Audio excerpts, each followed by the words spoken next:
Turkey has recently legislated the early release of some 90,000 prisoners because of coronavirus pandemic. Considering right to life, this was a necessary move.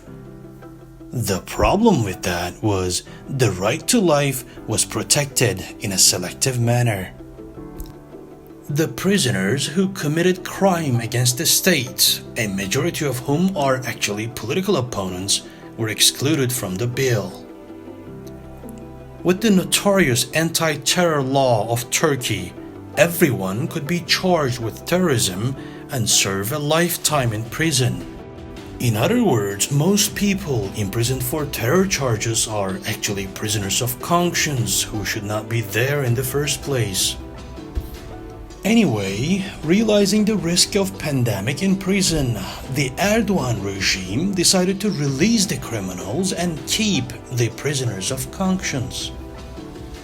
The risk, meanwhile, had become the reality. Here, listen to an inmate talking to his wife on the phone. It looks like they intend to kill us. Last Monday, someone got sick in my ward.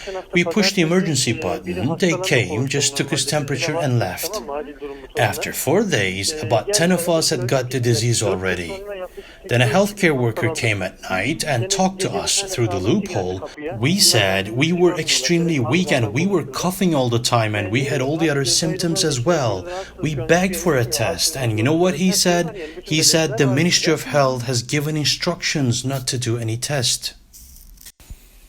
They conducted tests in the wards B10 and B12. In the B10, there are 31 positive cases, and in B12, there are 24. Seeing the numbers, they decided to do the test only for those who cannot move at all. Other than those, the Ministry of Health prohibited tests. Then we insisted on the doctor and he sent us to the hospital. And you know what happened? 7 out of 8 of us turned out positive. I think the whole world has the disease now. Even the guards have the disease now. 17 of them are positive and 3 of them are serious, they say. And the warden, well, is nowhere to be found. The only way for us to survive is to be treated at a hospital. But you know what they did? They threw us in this filthy quarantine ward. All in all, no official from the government or judiciary of the Erdogan regime seems to care, as this massacre in the making is happening in slow motion. Well, slow for now. The question remains is, how many of these prisoners must die before the regime takes any action?